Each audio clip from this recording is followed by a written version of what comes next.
எல்லாருக்கும் வணக்கம். நான் Hema Subramanian. Welcome to home cooking Tamil. நம்ம எல்லாருக்குமே ஒரு மீலுக்கு அப்புறம் ஒரு நல்ல டெசர்ட் சாப்பிடணும் போல இருக்கும். இன்னைக்கு வீட்டில் இருக்கிற சிம்பிள் இன்கிரீடியன்ஸ் வச்சு நல்ல சில்கியான வாயில வச்ச உடனே கரையிற மாதிரி ஒரு டெசர்ட் தான் பண்ண போறோம். இது தேங்காய் புட்டிங். இந்த ரெசிபிக்கு நான் ஒரு பெரிய தேங்காய் எடுத்திருக்கேன். தேங்காயை நல்லா துருவி எடுத்துக்கலாம். துருவின தேங்காயில இருந்து பால் எடுக்க போறோம். இப்போ ஒரு மிக்சர் ஜார்ல தேங்காய் துருவலை சேர்த்து கொஞ்சமா தண்ணி ஊற்றி அரைங்க.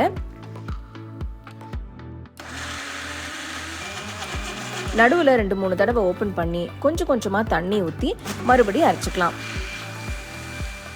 நான் அப்பப்போ ஓப்பன் பண்ணி இது வரைக்கும் 4 சின்ன கப் அளவுக்கு தண்ணி ஊற்றி அரைச்சிருக்கேன். இப்போ இதை ஒரு வடிகட்டியில் ஒரு வெள்ளை மஸ்லின் துணி வச்சு ஸ்ட்ரெயின் பண்ணி எடுத்துக்கலாம்.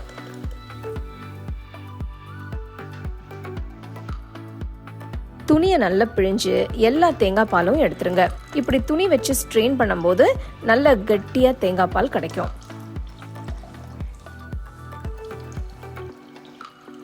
புட்டிங்க்கு தேவையான தேங்காய் பால் ரெடி ஆயிடுச்சு. இப்போ ஒரு சின்ன பவுல்ல 3 டேபிள் ஸ்பூன் அளவுக்கு சோள மாவு எடுத்து அதுல 1/4 கப் தேங்காய் பால் ஊற்றி நல்லா கட்டி இல்லாம ஸ்மூத்தா கரைச்சிக்கோங்க. நம்ம எடுத்துருக்கிற சோள மாவு 1/4 கப் அளவுக்கு இருக்கும். அதே அளவு தேங்காய் பால் ஊற்றி மிக்ஸ் பண்ணும்போது கரெக்டா இருக்கும். இப்போ இந்த கலவையை நான் திக்னிங் ஏஜென்ட்டா யூஸ் பண்ண போறேன். அடுத்து இந்த தேங்காய் பால் அளவுக்கு நம்ம ஒரு 200 கிராம் அளவுக்கு கண்டென்ஸ்டு மில்க் எடுத்துக்கலாம். உங்களுக்கு இன்னும் கொஞ்சம் ஸ்வீட் அதிகமாக வேணும்னா நீங்க இன்னும் கொஞ்சம் கண்டென்ஸ்டு மில்க் கூட சேர்த்துக்கலாம். ஒரு விஸ்க் வச்சு தேங்காய் பாலையும் கண்டென்ஸ்டு மில்கையும் நல்லா மிக்ஸ் பண்ணி விடுங்க. கண்டென்ஸ்டு மில்க் சேர்த்ததும் தேங்காய் பால் லேசா கலர் மாறும். இப்போ ஒரு சாஸ் பேன்ல தேங்காய் பால் கண்டென்ஸ்டு மில்க் கலவையை ஊற்றிக்கலாம்.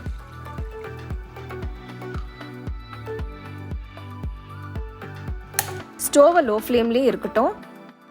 இப்போ கரைச்சி வச்ச சோள மாவு கலவையை மெதுவாக ஊற்றிக்கலாம். ஒரு விஸ்க் வச்சு கிண்டி விட்டுட்டே இருங்க. இது ஸ்லோவாக திக்காயிடும். ஃப்ளேமை மீடியம் லோலியே வச்சு செய்யுங்க.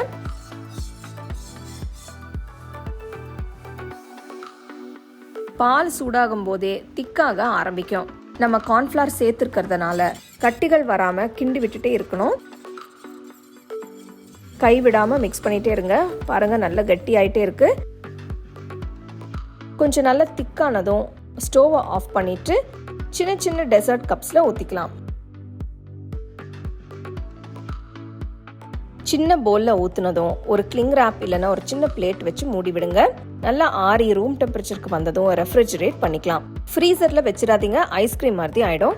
நார்மலா ஃப்ரிட்ஜ்ல வச்சு ஒரு 8 மணி நேரம் செட் ஆக விடுங்க. 8 மணி நேரம் கழிஞ்சு ஓப்பன் பண்ணி பார்த்தோம்னா நல்லா அருமையாக செட் ஆயிருக்கும். டெசர்ட் போல அப்படியே ஒரு பிளேட்டை திருப்பி வச்சிங்கன்னா நல்ல அருமையான ஷேப்பில் தேங்காய் பால் புட்டிங் ரெடி. நான் ஒரு சின்ன புதினா இலை வச்சு கார்னிஷ் பண்ணுறேன். உங்கள் வீட்டில் ரிலேட்டிவ்ஸ் ஃப்ரெண்ட்ஸ் எல்லாம் வரும்போது நீங்கள் இதை செஞ்சு சர்ப்ரைஸ் பண்ணலாம். எல்லாரும் ரொம்ப விரும்பி சாப்பிடுவாங்க. தேங்காய் பால் ஃப்ளேவர்ஸ் கூட மைல்ட் ஸ்வீட்னஸும் சேர்ந்தா இந்த புட்டிங் ஒரு அருமையான ஆஃப்டர் மீல் ட்ரீட்னு சொல்லலாம். சில்லுன்னு சர்வ் பண்ணும்போது நல்லா ரிஃப்ரெஷிங்காக சூப்பர் டேஸ்டியாக இருக்கும்.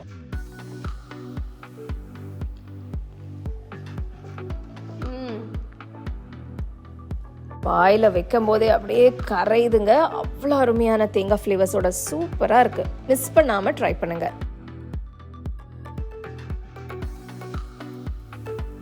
உங்களுக்கு நான் இந்த வீடியோவில் யூஸ் பண்ணுற ப்ராடக்ட்ஸ் பிடிச்சதுன்னா கீழே டேக் பண்ணியிருக்கேன், செக் பண்ணி பாருங்க. டீட்டெயில்டான ரெசிபிக்கு homecookingshow.in வெப்சைட்டை செக் பண்ணுங்க. The second edition of the home cooking book is now available on Amazon as well as on shop.homecookingshow.in.